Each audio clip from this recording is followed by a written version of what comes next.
Buat kamu semua yang ingin berinvestasi di reksadana dan tidak ingin salah pilih terhadap aplikasi yang kalian ingin jalani, di video ini gue akan kasih tahu ke kalian salah satu aplikasi investasi reksadana, yaitu aplikasi Bibit. Bagaimana opini gue di tahun 2022 ini, apakah berubah dengan 2021 dengan 2020? Nah, kinerjanya seperti apa sih? Ya, progresnya Bibit ini sendiri. Kalau bagus, gue akan ngomong. Kalaupun ada minus, gue juga akan ngomong. Penasaran? Simak video ini secara full.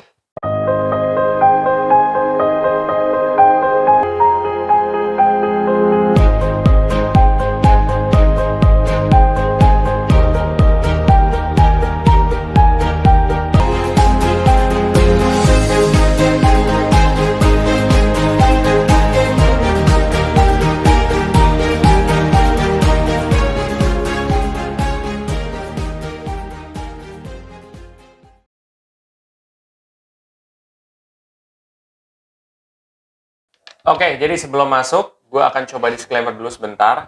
Satu, keputusan investasi ada di diri kita masing-masing. Dua, investasi itu pasti mengandung risiko. Salah satu risikonya adalah penurunan. Ketiga, gue tidak pernah mengadakan titip dana sama sekali. Oke, jadi bagaimana sih pendapat gue soal Bibit di tahun 2022 ini? Mungkin kalian sudah pernah nonton review Bibit gue sebelumnya. Cuman ini di 2022, apakah ada perubahan pendapat gue soal Bibit? Oke, kita kaji dulu dari yang pertama. Pertama itu dari di Play Store-nya.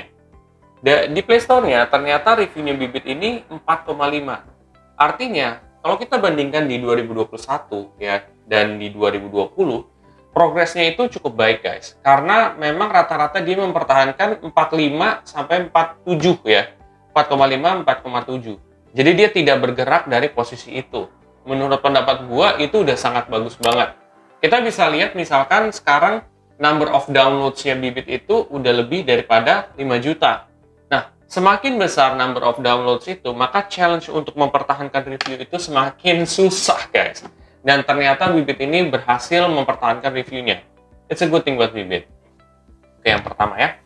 Yang kedua, gue bisa lihat daripada tampilan Bibit. Sebenarnya tampilannya sedikit lebih, kalau kalian perhatikan ya, sedikit lebih baru dibandingkan sebelumnya. Walaupun tetap simplicity-nya tetap masih ada ya. Cuman lebih, apa ya, lebih sedikit modern kali ya, gue menyebutnya seperti itu. Ya, jadi secara tampilan hampir sama dengan tahun sebelumnya, cuman sedikit ada pembaruan aja kalau kalian perhatikan ya. Itu dari segi tampilan. Yang ketiga, yaitu dari segi fitur. Kira-kira fitur yang ditawarin Bibit seperti apa nih di 2022 ini dibandingkan dengan tahun sebelumnya? Menurut pendapat gua, ini ada perkembangan. Jadi, Bibit ini adalah investasi reksadana kan? Nah, investasi reksadana itu, jadi otomatis dia harus fokus terhadap banyaknya fitur di reksadananya supaya orang banyak kebantu gitu ya. Sekarang sudah banyak kok progresnya. Pertama ada auto debit lewat Gojek ya, terus juga ada SBR ya, itu dia jadi kalau misalkan kalian mau investasi untuk obligasi negara itu juga bisa di Bibit juga. Jadi itu ada progres juga, guys. Dan masih banyak fitur-fitur lain juga yang menarik. Cuman kan memang di video review Bibit sebelumnya udah gue jelasin. Cuman ini yang lebih update lagi aja, guys. Gitu. Jadi memang udah cukup baik secara fitur, juga ada perkembangan. Ya, itu yang ketiga. Lalu yang keempat itu lebih ke user friendly atau enggak. Karena walaupun misalkan tampilan bagus, apakah di user friendly apa enggak? Ya, kalau user friendly menurut gue sangat user friendly. Malah dia menurut gue simple gitu loh. Simple dan orang ngerti gitu. Oh, ini maksudnya apa? Masih ada nggak orang yang nggak ngerti? Masih. Ya. Masih ada aja. Walaupun lu mau bikin aplikasi sebagus apapun, pasti akan ada orang yang nggak ngerti. Cuman challenge-nya adalah bagaimana si perusahaan ini atau si aplikasi ini membuat edukasi buat masyarakat. Itu yang menjadi pertanyaan sejauh ini. Seperti itu. Dan ya menurut gue udah user friendly banget. Gue pun kalau misalkan investor pemula udah agak ngerti lah. Walaupun mungkin belum akan ngerti-ngerti banget gitu ya. Tentunya lo harus belajar juga. Tapi udah simple banget gitu. Mengingat dulu gue ketika awal investasi gue bingung gitu ya. Itu milih reksadana ada banyak banget. Ini gimana? Nah sekarang udah ada robo advisor, ya kan, itu yang ngebantu sobat investor untuk mulai berinvestasi dulu. Lalu yang terakhir, yaitu adalah dari segi lembaga pengawas. Ini sering banget nih ditanya sama orang, dan gue sering lupa juga untuk ngasih tahu ke kalian bahwa sebenarnya bibit ini sendiri sudah terdaftar dan diawasi oleh OJK. Artinya apa? Artinya kalau misalkan bibit melakukan sesuatu yang di luar daripada kewajaran, tentunya akan mendapat teguran dari OJK juga, guys. Jadi tentunya enaknya ada lembaga pengawas kayak gitu. Jadi investasi kita dibilang aman 100% enggak, tapi ya cukup aman lah gitu daripada investasi bodong gitu ya. Kalau misalkan investasi yang real itu kan dia nggak bisa sembarangan, Pak. Itu karena ada lembaga pengawas. Sedangkan investasi bodong karena nggak ada lembaga pengawas itu dia bisa sembarangan gitu. Seperti itu sih, mungkin itu yang bisa gue sampaikan hari ini. Nah, kira-kira apa sih yang bisa dikembangin oleh bibit di kedepan hari? Itu lebih ke edukasinya menurut gue. Challenge-nya ada di edukasi.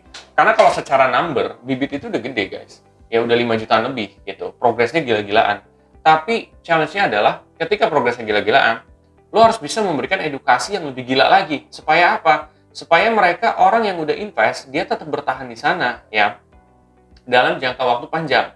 Karena banyak kan kalau orang misalkan dia nggak tahu pengetahuannya, akhirnya ketika dia ngeliat minus, dia langsung kabur, ya, atau langsung tarik dana. Sebenarnya itu adalah hak mereka. Cuman kan, lu punya tujuan misalnya setahun 2 tahun, karena ada 1-2 penurunan, jadi takut gitu. Nah, kalau misalkan edukasinya, oh kalau misalkan turun itu adalah hal biasa, karena dalam investasi itu tidak selalu naik terus, ya, semacam itulah. Nanti kan orang akan tenang dalam berinvestasi. Kalau mereka tenang dalam berinvestasi, tentunya akan dapat hasil yang lebih maksimal, dan bibit bisa membantu sobat Indonesia semua gitu ya di luar sana. Oke, itu aja review gue untuk di tahun 2022 untuk bibit. Menurut pendapat kalian seperti apa aplikasi bibit? Komen aja di kolom komen di bawah ini. Oke semuanya, bila mana setelah ini kamu ingin mempelajari lebih dalam lagi soal investasi reksadana, kalian bisa coba tonton video gue di playlist Investor Pemula. Di situ ada seminar investasi reksadana. Pelajarin aja di situ supaya kalian ngerti konsep reksadana itu apa. Nah, setelah kalian termotivasi untuk mulai berinvestasi reksadana di aplikasi bibit, kalian bisa pakai kode referral gue yang ada di bawah ini. Ya.